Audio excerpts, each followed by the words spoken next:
Good night to everybody. Good night to St. James South and to the good people of the Barbados Labour Party who are sitting here, and to all the supporters who are listening in their homes, all the residents of this wonderful, wonderful community of Husbands Gardens.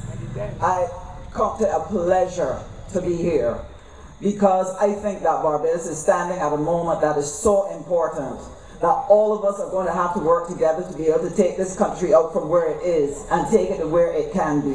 And I'm excited to be a part of a team, excited to be part of this time in the history of our country. And one of the reasons why I wanted to get involved in politics is because I know that Barbados can be so much more than we have been in the past, and that we have to work hard, and that we have to dream big, and we have to stretch out our arms, and we have to start to run with vision and a passion and become all that we can be. It has been a tremendous pleasure for me to be a part of your lives for the past 2 years. I've been walking the streets of St. James South. I've been knocking on doors and going into every single house that people are at home, and having the wonderful opportunity of getting a window into your lives, to understand what are your concerns, to appreciate the issues, to see what are the needs that are there, whether it's in Husbands or West Terrace or Haynesville or Halls Village. And one of the things that I have found within the communities here in St. James South is that we have families and people who are filled with dreams, people who are full of talent, people who are ambitious, people who have a lot of knowledge and experience. And so there's a richness in St. James South that I am extremely proud of. And when I look at it, I see who we can be and where we can go. But I will tell you something else that I have found as I've gone into the homes across this beautiful constituency of St. James South, that behind the curtains, behind the rolled up windows of the SUVs and the cars, that there's stresses, there is pain, there is strain, as people are seeking to cope with the double whammy that has been presented to them in this time in their lives. And I will tell you something, the people in Barbados are hurting. They are hurting. And the hurt is a big, big hurt that has come to them because of the mismanagement of this crisis that we find ourselves in. And it is important that as a people, if we are going to go forward in the way that we can and achieve the future that is possible for us, we have to sit down and take stock of what has happened, why it has happened, and arrive at what is the best decision we need to make as a country in the best interest of our citizens. Do you remember just a few short years ago when it was easy for you to just on the spur of the moment say to your family, "Ma, come, let me go to the drive-in." And you could do that without breaking a sweat. Do you remember how you could sit and plan your budget every month, every year, and know that you could go and pay your car insurance? But what is happening to you today? If you want to buy an ice cream now, you got to go on budget for it. How many of you have not been able to pay the land tax because it is too high?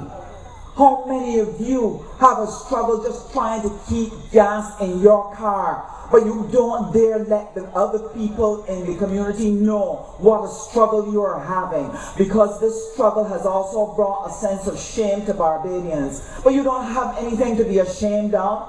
The DLP ought to be ashamed of what they have done to this country and the terrible past that they've brought these families to, because they do not know how to run a government.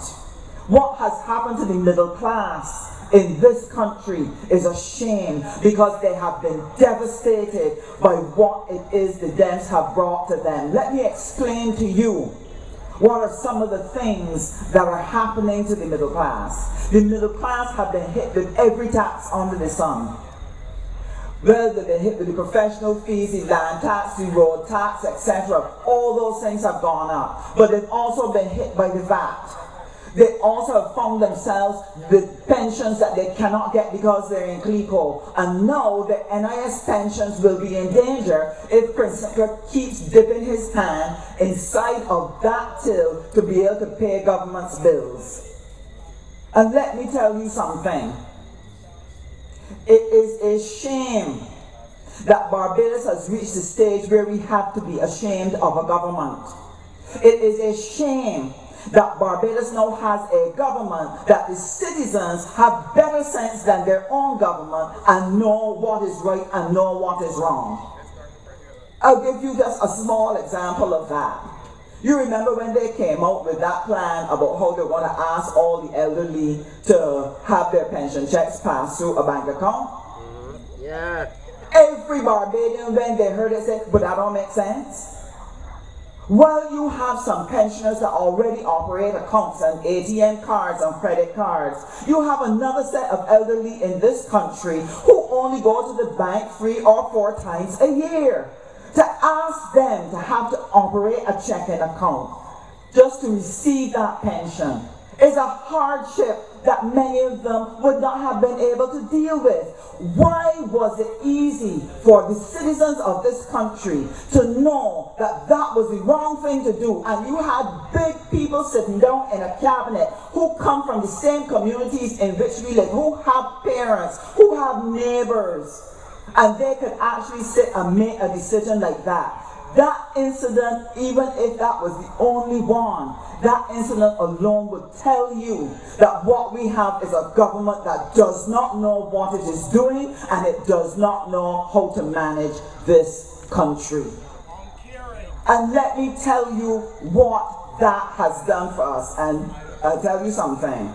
Sometimes it is difficult for the ordinary citizen to appreciate all of the things that a government does and to understand whether it's right or wrong. But I want you to understand that Barbados has been hit with a double whammy. Now, they have sought to confuse you by telling you that everything that happens in this country has to do with one of 2 things. That it is either that the international crisis has created it and they're not responsible, or the Barbados Labour Party are the people who created it and they still are not responsible. That although they are the government, they are responsible for nothing. Nothing. But I want to explain the double whammy to you. Barbados experienced the impact of an international financial crisis. And one of the impacts that that had on this country was that it affected our tourism. By affecting our tourism, it meant we had less earnings in the country. What was the response of the Dems to that situation coming from the international crisis? They went on a journey of fiscal madness. They decided that the response to a drop in tourism was for them to choose not to invest sufficient money to stimulate the economy, to keep it going, and not to invest sufficient money into tourism so that tourism could deepen its roots in its main market to be able to draw up whatever possible business was there to make sure that our hotels stayed open and that our tourism workers had a job and could go home and feed their families. Fiscal madness. The second thing that the financial crisis presented to us was not just a drop in tourism, it also affected the offshore sector, so that we were earning less from our offshore sector. What was the response of the Dems to that?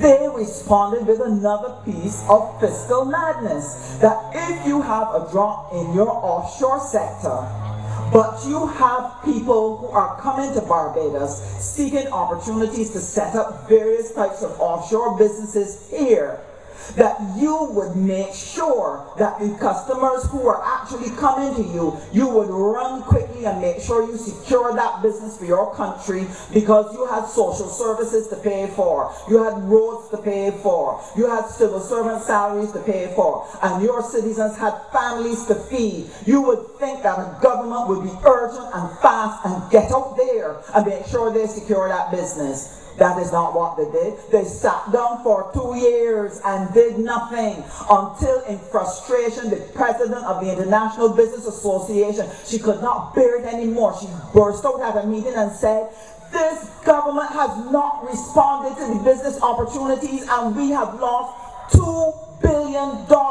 in business.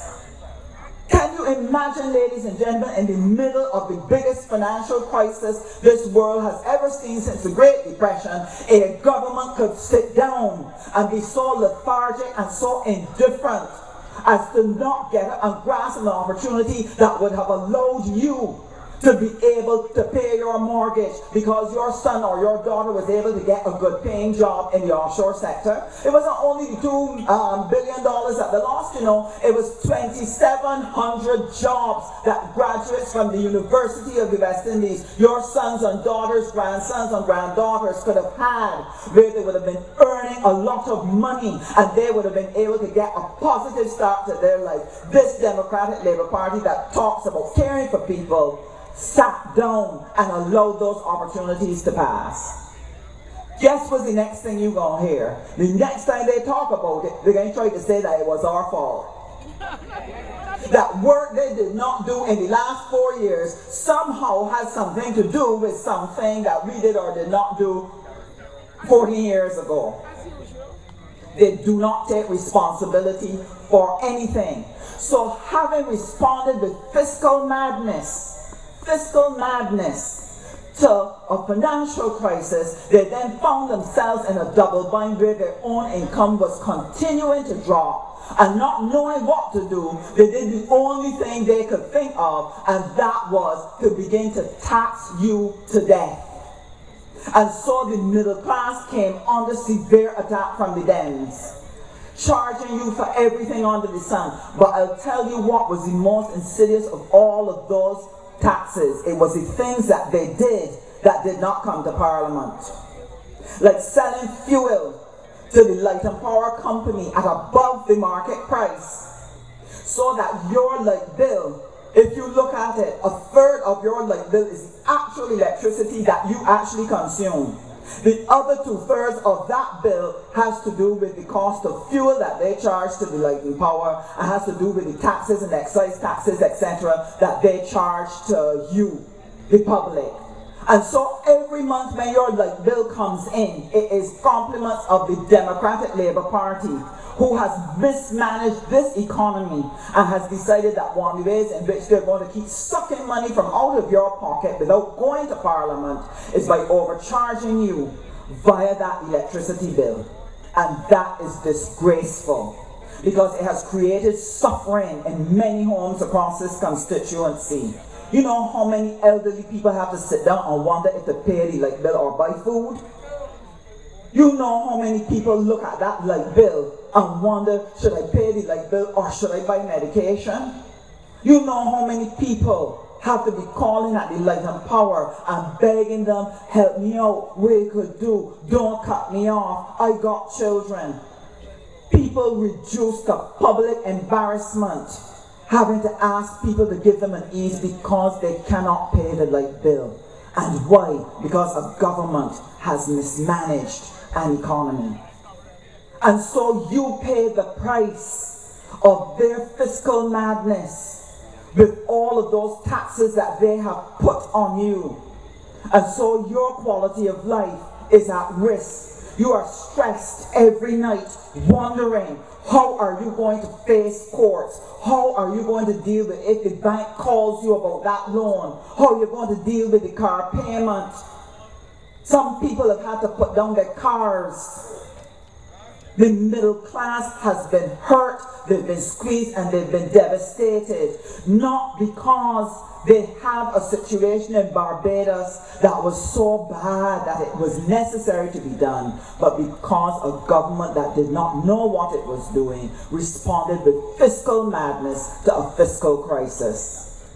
And every one of those cabinet ministers sat down around that table and agreed to all of those terms. Chris Sinclair, Don Valinis, Ronald Jones, John Boyce, all of them sat down around that fiscal madness and they brought this country to its knees. And despite all the public relations they've been doing, despite all the talk that they've been putting down, little by little the scales have fallen from the eyes of Barbadians, and Barbadians gradually realize after a while, one by one, this government does not know what it is doing. And that is a sad thing, because your government is a reflection of you. Your government is a reflection of your intelligence. Your government is a reflection of your principles and your values. And whenever people are going to select a government, you always select what reflects you. And this Democratic Labour Party does not in any way reflect the Barbadian nature, the Barbadian public, the Barbadian pride, the Barbadian intelligence. It does not. They have been an embarrassment to us because we have never had a government as bad as this. Never ever in the history of Barbados has any party, B or D, ever fielded a set of people as bad as what the Democratic Labour Party fielded in the last election. They should be shamed. Barrow would turn over in his grave. And so what has happened to Barbadians is that as the scale have fallen from their eyes, they are disillusioned. They are disillusioned because they recognize we are not getting good government. This constituency here, out of the last 4 elections, voted for the Barbados Labour Party 3 times, and they voted for the Labour Party because they recognized 3 things. They have a vision, they have the competence, and they're able to deliver what they say they're going to deliver. And each and every time in those 3 terms, their confidence was justified. Their choice was confirmed, because each time we came to office, we performed. But in the last election, Barbadians said to themselves, look, they've been in there a long time, and there's nothing wrong with that. We were in there for a long time. They said, you know something, maybe it's time to give somebody else a change. But their intention, the intention of every Barbadian, was to get better government by going after the Dems. They listened to the deception. They listened to the lies. They believed what they were told, and they felt that they would have been able to keep what they already had, and that the Dems would come in and add more and make it even better. That was the expectation. And that confidence that we placed in, that you placed in them, was shattered, because the Dems have been a spectacular disappointment. What they did was to take Barbadians for a ride, and now they're sitting around a table planning how to play you for a fool, because they want to come back and tell you that they have done a good job, when you and I know they have not. This is what they have done. They have substituted bluster for good government, belligerence for sound judgment. They feel that by attacking us and bad talking and talking tough, that somehow that translates into jobs. The representative for this area feels that by going on the TV every single day and being in the paper every single day, I find that absolutely remarkable, by the way. You know what somebody told me the other day? You can't call that the Daily Nation. They say some people call it the Daily Dawnville. I don't know how he does it every day. If he scratches his armpit, it's there. If he stumps the toe, he's there. As though every time he appears, that somehow or the other, by some miracle, health gets better in this country. Worse. This is the impression that he is trying to create here in Barbados. And what we have had from him is nothing more than a lot of knee-jerk, poorly planned programs that have resulted in further pain for Barbadians and endangered the health of this nation. That is true. When you look at the drug reform, and you had my good friend David Gill sharing with you about that particular drug reform, I will tell you that what has resulted from out of that drug reform is that you have now placed the health of Barbadians in danger. Because a lot of people now are taking medications that are not working well. It is not regulating their cholesterol properly. It is not regulating their blood pressure properly. And the doctors have grave concerns about it. But you want to know what is the problem? Many people cannot afford to go and buy the right medication. And so they are at risk. And let me explain why they can't buy the right medication. When a particular drug is on the formulary, government may ask the supplier to bring in 100,000 units of it. So it might cost $26. If you take it off of the formulary, the supplier might only bring in 5,000 units. The price now will jump to $46. So even if a person says, look, I really cannot take that medication, it is not agreeing with me, I have to go and get the one that will really work with my body. He now finds, or she now finds, that it will not cost them $26 a month, it will now cost them $46 or $86, and they cannot afford it. So what is happening, both the middle class and the working class now find themselves having to take medication that is substandard. My God. To do that is disgraceful. To know that and do nothing to change it is bad. And that is why it is important that when we are selecting people for government, we always look not so much at what they say, but the things that they do. That drug reform plan is a danger to Barbadians. If we wanted to truly deal with it, you would have looked at the 8 medications you're using, select the 3 best that work the best, eliminate the others, and put the 3 best medications there for Barbadians. Because once it's coming in bulk, you could always say that people of X can get it free, people of Y can buy it, but they can buy it at the lower cost because you're bringing it in bulk. If you were planning well, strategizing well, and had at the heart of your program the well-being of people and not simply cutting costs, that is how you would have approached the management of that drug reform. But that is not what Barbadians got. What Barbadians got was a travesty that is going to devastate their lives. It is not only in the drug reform, it is also, if there are 2 things that the Ministry of Health can do in a country. One, it can provide the citizens with such health care that they're able to perform their functions and produce and raise the output of the country and help the country to prosper economically because they have the health to work. But a Ministry of Health, if it is strategic, if it is imaginative, if it is creative, can go after taking health services and looking at how you can earn foreign exchange from out of that. Had we had a Minister of Health that was visionary, that was strategic, and knew how to plan, here is what Barbados would have had as part of its health plan. You would have had the twin notion of good health services and health economics. In your health services, one of the things that you would do is look at your demographics. You have an aging population, they suffer from non-communicable diseases, your hypertension, your asthma, etc. And you would set up a program, both prevention and curative, for them that is affordable for everybody. If you don't do that, what happens is that people then will suffer heart attacks, strokes, they'll become ill, they will not be able to produce, and then it costs you more when they are hospitalized because you refuse to give them medication at an affordable price so that they could maintain and control that disease. Ladies and gentlemen, it costs $6,000 every time a person has to be hospitalized in this country for a week.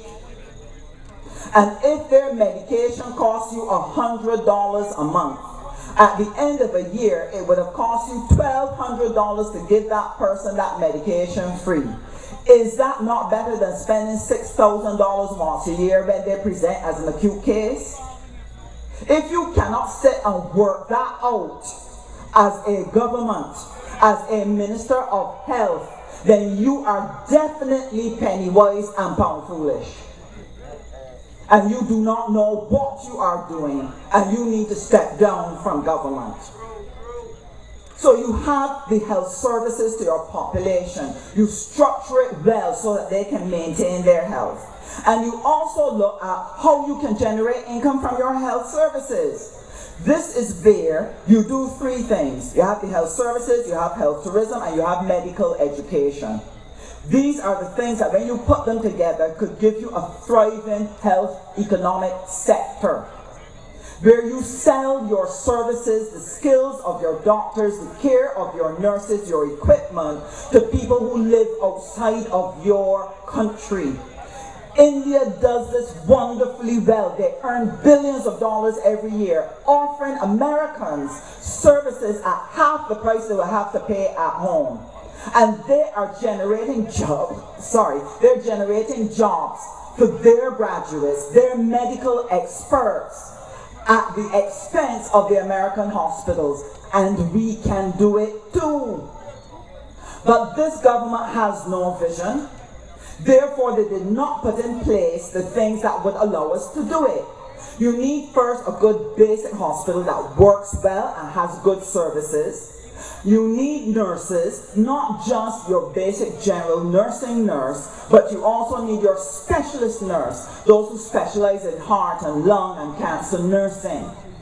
And you also need to have a medical faculty in your university that helps you to produce some of the skills that you need to be able to service this overseas client. So if you are going to do that, you know the first thing you need is a good hospital. But they differed and daffered about that for years. Now they want to go and build one in Kingston, far away from the people in the north, far away from Bridgetown. Buy fresh land, and they have land at Lower Estate, they have land down at the Emmore site. But they want to come and build a hospital out in Kingston, and nobody can understand what is the rationale for it. That is a joke and should be scratched. The second thing that you would have been focused on is when they came into office, Jerome Walcott had put in a program where we had actually attracted nurses from across the world, Africa and Singapore and Malaysia, etc., to come in and provide the specialized nursing care until we can build those specialist skills through our community college. That way we could get a fast start on building out our health tourism program so that we can offer the quality skills that the Americans look for. What's the first thing they did when they got into office? They sent away every one of those nurses, so that now we do not have the specialized skills that we can take that particular program forward. The third thing we needed was a medical faculty to turn out more medical professionals. And UE went ahead and made the investment. They created a medical faculty with the aim of training locals, training regional students, as well as international students, so that the university could earn foreign exchange, and at the same time we will be creating a pool of medical personnel who could service our program, that we could earn millions of dollars in foreign exchange from people coming here to get services. Do you know what your Minister of Health did? After UE set up their medical faculty, they give permission to the American University of Medicine to set up out there in building next to Banks Breweries. And that is now competing with the medical faculty at UE. The man who heads up that facility, when they had the opening and the launch, this is what he said. He said he's happy to report that already they're reaping some success because they have been able to attract local students, regional students, and international students to the American University of Medicine, competing directly with the UWI. And when confronted with the truth of that fact, the Minister of Health said, oh no, it doesn't really compete. Not really. because he did not want to face and acknowledge the truth that he does knee-jerk, unplanned things that are not hooked together to help take us forward. And so what has happened is that the Ministry of Health has failed this country in its hour of need, both in safeguarding the quality of healthcare services to Barbadians, as well as seizing the opportunity to become an economic earning sector, because they do not have a visionary or strategic Minister of Health to lay the policy down and tell everybody, I want you to march in line. And for that reason alone, you need to get rid of him. But that is not the only reason. There are people in this constituency who have some problems with him as well. And I want to tell you about some of them. I want to tell you what are some of the things that are a cause for concern. You see, when you try to cover your inadequacy with PR, with bluster and belligerence, after a while, people begin to recognize that none of that helps them to solve any of the issues which they are faced with on a daily basis. They gradually recognize it. As a representative, he has focused on some debushing here and debushing there. But what is the major need of many of the families in this St. James South? Jobs. Jobs. Their children are unemployed. People have lost work. Businesses have closed. Managers are no longer managing. Staff workers no longer have their work. And so they go home to their families wondering how they're going to keep paying the mortgage. They go home wondering how they're going to make the car payments. They're trying to sell the car, but nobody ain't buying it because nobody ain't got the money. So they're stuck with a car they can't afford and they can't pay for, and the bank or the car company is calling them every month, when you're going to pay something, when you're going to pay something, and people are stressed and harassed. But what is the representative up to? Debushing. Not only is he up to debushing, he recently announced to this community that he's going to put a community plaza here. And people said, man, that sounds good. You can put some stalls there for some people to do some small business work, and we're going to have another thing to do X and another thing to do Y. And on the surface of it, it sounds good. The problem with the plan is that the structure on which it has to come up on does not exist. If your middle class people are taxed into oblivion, they do not have money to come and spend with those 6 businesses. If you don't fix the fact that people don't have jobs and people don't have spending power, and you taking it out of their pockets left, right and center, where is the money going to come from to support those businesses, to give them a chance to take off? And that's one of the things that has angered me about this government, because they don't take small business seriously. They are busy choking the consumer, choking the small business, taxing them at every turn. And then when people are looking for work, tell them, well, you don't go and open a business. That is madness. It cannot work in an economy like that. You will lose your shirt. What you need is for your economy to be freed up. What you need is for your middle class to have money to spend, and then you can put entrepreneurship in place. Then they can succeed. Then they stand a chance. But this DLP cabinet is ignorant. It is incompetent. And the worst thing of all, it is arrogant. It will not admit that it does not know what it is doing. And so you are faced with a representative who does a lot of surface things that don't go deep, that don't address the fundamental issues. It is like you are sick. It is like you are hungry. It is like you are thirsty, and somebody comes along to you and say, you want this dress? A dress is a nice thing. But if you're hungry and you're thirsty and you don't have a job, a dress does not do anything for you. And that is the same thing. What he is offering are the cosmetic things that do not address the fundamentals that affect you every single day. And so you stay behind your curtains hurting. You stay behind your car windows rolled up, frustrated, Because you have a representative in cabinet who does not know what he is doing and therefore cannot bring any solutions to you, and you have a representative who comes and gives you a lot of surface stuff that don't address the real issues that really, really matter to you, and you deserve better. Barbadians deserve better. And I'm putting it to you tonight, ladies and gentlemen, that Barbados has a serious decision that it has to make at the next election. Are you going to, after having them take you for a ride, allow them to come back and play you for a fool? And I'm telling you, across the length and breadth of Barbados, Barbadians are giving a resounding no.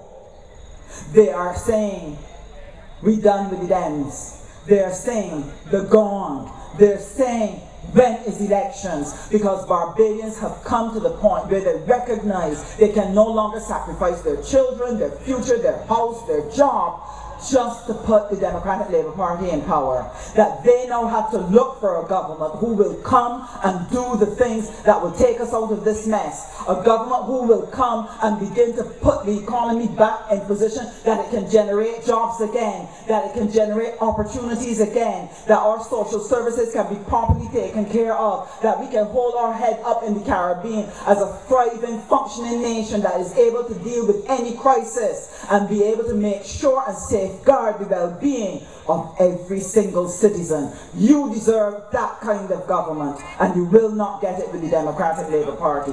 So tonight, ladies and gentlemen, I want to leave a very simple message with you. Good government matters. And you only get good government when you vote in a good government. And I'm putting it to you that tonight the choice that you have between the Democratic Labour Party and the Barbados Labour Party, if you put country first, if you put your children first, if you put your life first, and the quality of life for your neighbours first, the only people you can vote for in this next election is the Barbados Labour Party. And I'm urging you to do so. Urging you to do so. We want to put things in place to make things better for you. And we have been working assiduously in teams and groups under the leadership of Owen Arthur, beginning to put the plans and strategies in place. And our next speaker is going to share with you what are some of the things that are going to be important to us in the next election if we're going to be able to get the middle class out of the crisis that it is in. But I want to leave one particular thought with you. In St. James South, in our team, one of the groups that is dear to my heart are the youth. We now have every year 4,000 students coming out from SJPP, university, BCC, etc. And every year, for the past 4 years, we have not been able to absorb those students into the working population. So we now have 16,000 young people who do not have the ability to get started on their future. They are going to fall 7, 8 years behind their peers. And this is a major social problem because young people who do not have a hope become frustrated, and frustrated young people will direct their energies elsewhere. And I know that some of that has started to happen because parents have been sharing those concerns with me across St. James South. You cannot tell young people, study, stay out of trouble, don't get pregnant, come up with your certificates and you'll get a good job. And then when they come out year upon year upon year, they get no work. You are invalidating the path that we have laid out for them as the only way for them to go forward. And when they get frustrated, they will say, I'm done with that. But if it only affected the 16,000, that would be one thing. But the little brothers and little sisters who are coming behind are watching the frustration and saying, well, why should I bother to go and study when you ain't getting away after all the studying? We have the budding of a social crisis on our hands. And if we do not change the fundamentals in this economy, if we do not change what is happening in this country, we are going to raise a generation of very angry and frustrated young people. And let me tell you, when that negative energy is unleashed on this country, it will bring us to our knees. So we have to move, and we have to move fast. And one of the things that we are putting in place in St. James South is in October, we are going to hold a youth forum. I don't believe that the appropriate way to treat the young people is just to give them fet and walk up. Fet and walk up does not give them a job. It does not give them a goal. It does not give them a dream. It does not create an opportunity. I believe in creating opportunities for people. So we're having a youth forum in October, and we will send out information to you in your homes. And we're going to gather those young people and begin to look at what is the talent here, what are the opportunities for that talent, where can it be directed. We're going to do a psychological profile so they can see where their strengths and weaknesses are and what careers they should pursue. And then sit and begin to talk them through how are you going to develop a step-by-step path to help you to get there.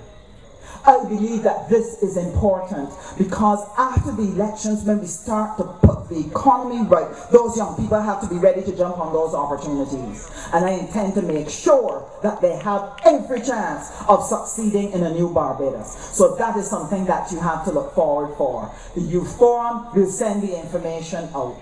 Because as a people, as the Barbados Labour Party, we are serious about government. We don't play. We don't play. So I want to say to you tonight, I thank you for your time. I thank you for your attention. We are the Barbados Labour Party, and we are at your service.